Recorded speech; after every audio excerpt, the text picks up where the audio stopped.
I'll be talking up here. Wakaya Nashi Hamaki up here. On Washichu Shajekes side standing Maki up. Ahana had a Dakota Yapike Wakanke up. They say that our Dakota language is sacred. We're from the Wahpeton Dakota Nation, and we've been in the area for a long time.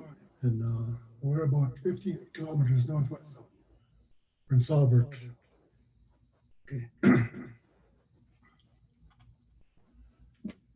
I just want to, we are a part of the Ocheti Shakowi, and northern part of our territory. And we are, there used to be many Dakota people in the territory. They said there was oh, millions of our people at that time.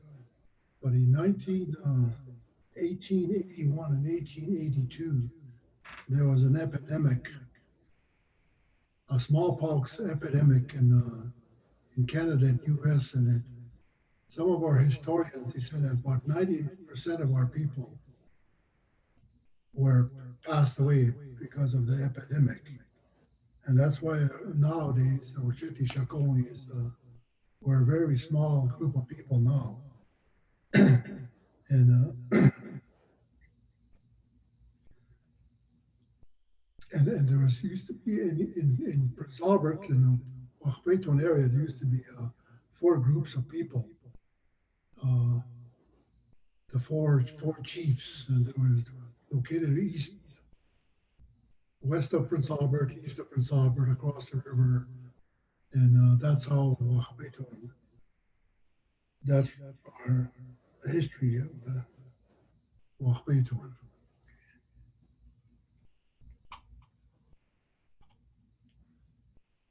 And oh yeah, we're part of the Ocheti Shakowi, and we're Wahpeton, and in Wahpeton there's the Anktuans, there's Wahpetons, there's Sisituans. I think that was part of all the 4 chiefs that were used to be around the Prince Albert area, and that's how. That's why we're really mixed up now. There's the Situan people, Wahpekote people, and the Anktuans. In the past, people often said there was even Tituans living in our area. Okay. Yeah. According to our creation stories, when we first came on Earth, I think we came from a cave, and I'm not sure whether the Tatanka came first or the Dakota people came first. But anyway, we were both put on this Earth together at the same time, approximately, so that we will support each other. And the Tatanka, we depended on the Tatanka for food, clothing, economy, and that was how we began to be our relatives, and that's how we supposed to be living together. But I guess the colonizers decided they slaughtered our bison in order to attack our economy, and that's how our population really diminished. And also too, because with the Tatanka, there's the Tesawi story that the white buffalo calf woman who taught us teachings, and there were 7 rites that she taught us. There's pipe ceremonies, dances, and those types. And I think we still carry on those spiritual traditions and spiritualities. That I think that's part of our survival. And there's one thing about our Dakota language. In order to be a nation, we have to have a language, we have to have a culture, we have to have a land base, and we have our government structure, and that's how. And we have all that. Our Chinti Shakoni is our governing structure, and the more we continue our language, and that we can assert ourselves as a nation in the future.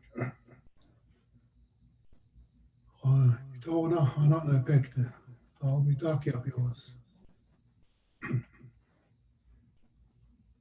Ha, hamatakoyaki, guichak miskawi amakiapie, wasichuria Lois standing amakiapie.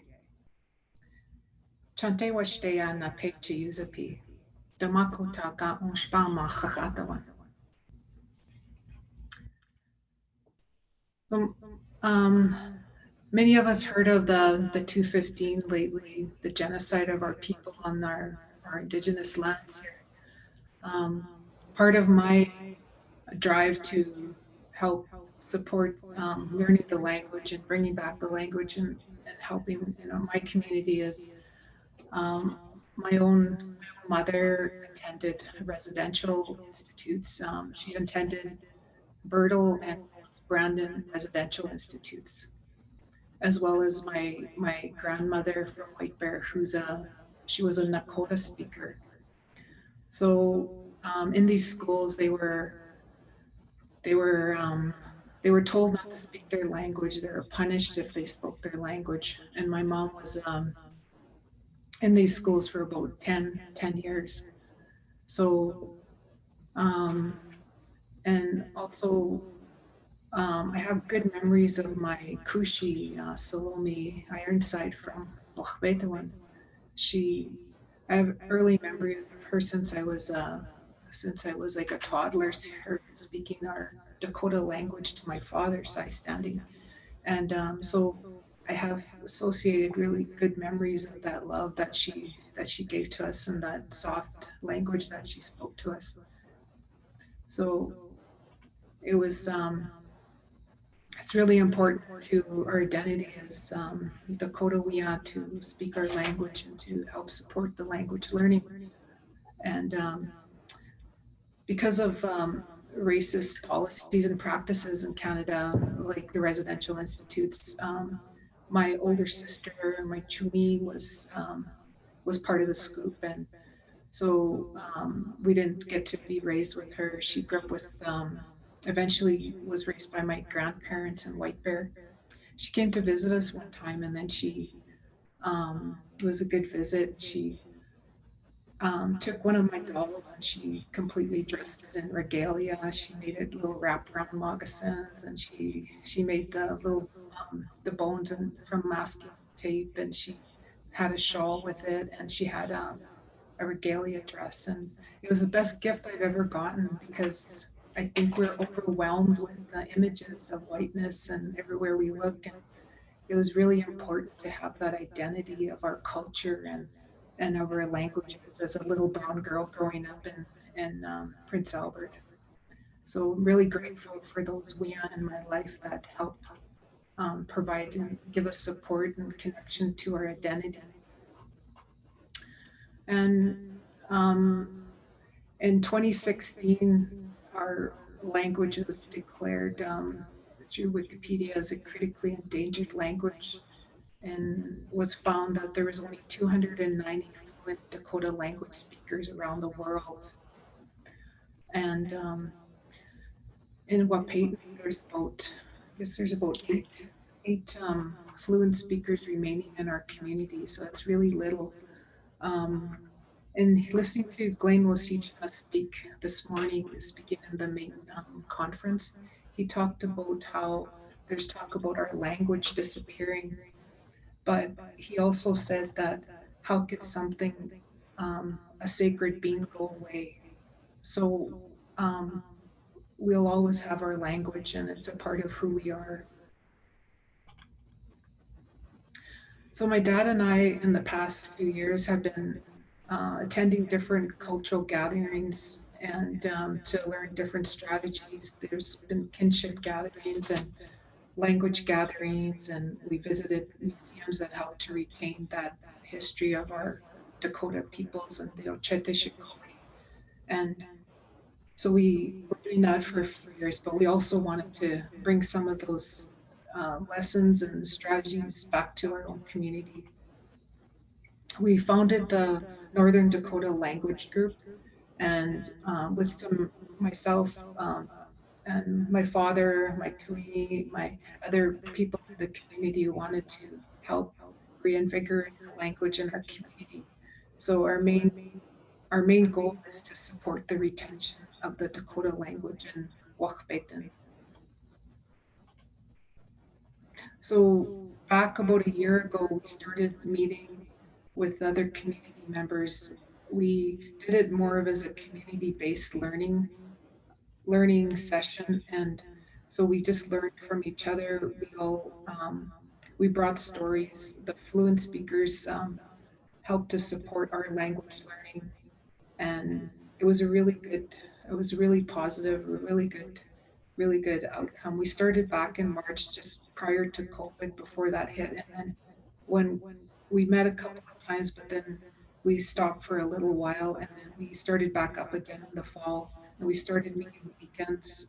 Some of us had to travel from out of the city and into the community on weekends, so we'd meet like Saturdays and Sundays, a few hours at a time, and just practice and practice. And but through that practice, we also got to learn other really important lessons or values of our community, also our history that came with the language learning. And we also did a mapping exercise of our community, learning about different resources in our community where language learners lived, and where, I mean, language speakers lived, so that people can connect and where they could go to um, with the resource people within our own community. And looking at even history, we did sort of like I guess a later version of our map of Wakbetuan, and then more of a like a today's map. And it was really good how some of those stories came about, and that was a really good learning exercise as well too. Two of our first language speakers we had the opportunity to learn with from our community as Lucy Vermette and Leona Anderson. They're both first language speakers that were raised by grandparents, were immersed into the language, Dakota language and culture from birth. We have these valuable resources in our community that we were fortunate to learn along with and hear stories from. Some of the process for learning from our gatherings, it was a really community-based learning structure. So the one of the elders, Lucy Vermette, really strongly advised us that we need to smudge and pray before each of our gatherings, because we're asking for help, because we want to learn our language, and how our language is sacred, and needed to instill that importance for us as we gathered to learn. And then we also went through the alphabet. That was really important to really go through the sounds in the alphabet, and a lot of practice with the alphabet. And also another thing that we started with Lucy was that she really advocated was that we needed to all learn each other's Dakota names, and learn to address each other by our Dakota names that were given to us, and also our relative terms for each other. And we learned the greetings, how to greet each other, and it was really important for the land. And we did a lot of practicing, but with all that practice, we also had learned a lot of stories. There was some laughter. It was really good to gather with our own community people. And some of the other people, like it was other people that dropped, there was a drop-in program, so we had people come in sometimes whenever they could make it. Denise Tatchin, Shirley Goodvoice, Linda Wadidika, Bev Wadidika, Cheryl Vermette, Leona Anderson, Lucy Vermette, my dad's side standing. And we had other people from the community who would come and share their stories as well and share the language. We also had youth participation. Liera Tatusas is a high school student from Wahpetuan, but she also lives in Saskatoon, and she's my daughter. She traveled every weekend with me and saw the value of learning from her own community elders and first language speakers, and to learn directly from them. She's continued on with her language learning. She's found other resources. She learns through online. She attends some online learning on Saturday mornings. So she's taking opportunities wherever she can. It helped to for her to learn a lot from these gatherings, and now she wants to continue learning. I was really proud of her for doing that. It's important to have youth participation. For our future projects as a group, we, like I mentioned before, there is only about eight fluent speakers remaining in Dakota language on Wapayton. So our group would like to help build capacity through developing language resources and supporting language fluency. And we want to, because during our gatherings we heard so many stories that people were sharing, that we want to help to retain those stories and document those stories. We're looking at doing a film documentary and recording these through a video documentary resource. um, and we want to support other community language efforts that are happening in the community. And because there's so much technology now, we're looking at reviewing options to leverage that technology as well too. And I just put another slide in there because not only did we meet through our gatherings, but I think it's important to have other resources that we can utilize as well too.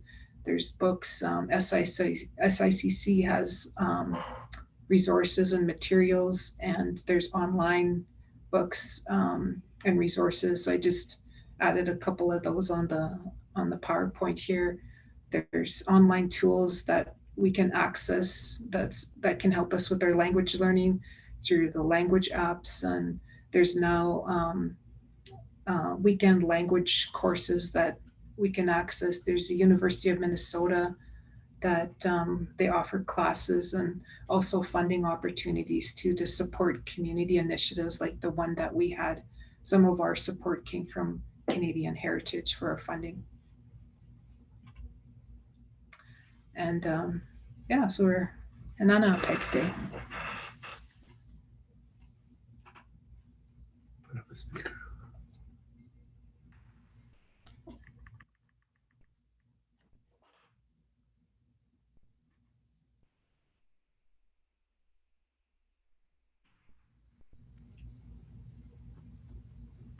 Well, thank you very much. That was very, very informative.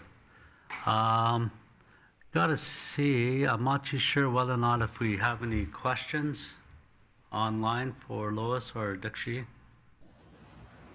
There's no questions up right now, but I just wanted to commend both of you. You know, thank you very much for doing that for our Tioshpa Tiwahe back in Wahpetuan. The same thing over here too that we're still trying to do is the revitalization of our language. Councillor Royal, and along with Verna and a few others are doing the same thing here in Wapahaskat, Dakota Yate. So I thank you very much for that, trying to bring our language back and trying to keep it with us for as long as we can for future generations. I think there's no questions. There's one question. Okay, Lois, you'll probably have to minimize your screen there. Okay.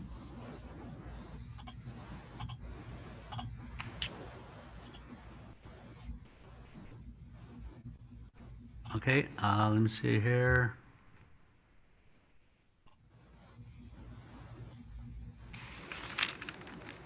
We got a question for you, Lois. One of the questions is, how much do the youth participate in the language revitalization? For our program, we've had some youth, not very many, come. It was we'd like to encourage more youth to come, but we're looking at how we can share those stories that we heard in our gatherings. That's something that we want to look at for the future, is like recording those language speakers so that youth can have access to those, and that for the future. So even when the first language speakers aren't with us, that we still have that accessible to youth. Aha. Okay. Okay, I'll take another look to see if any more questions. No, I think that was the only question that we got from the people. There's one more question. Okay, hold on. Oh yeah, there's another question to ask. Is, does your school teach Dakota language in the elementary level? Yeah. Half an hour a day. Yes. Wow. Half an hour a day. Okay. Let me see here if there's anything else. Nope. I think that's it for the questions from people. Hold on.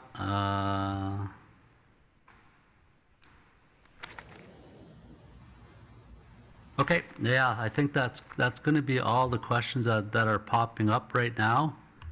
But Nino Wopada Tanka Padamia Pado. Very happy and very honored that you shared your slide with us along with the language. As we say in Dakota, Duksha Ake. Till we see each other again, and then I wish you guys a very good day, and we'll talk to you soon. Okay. Dr. Wow, Duksha.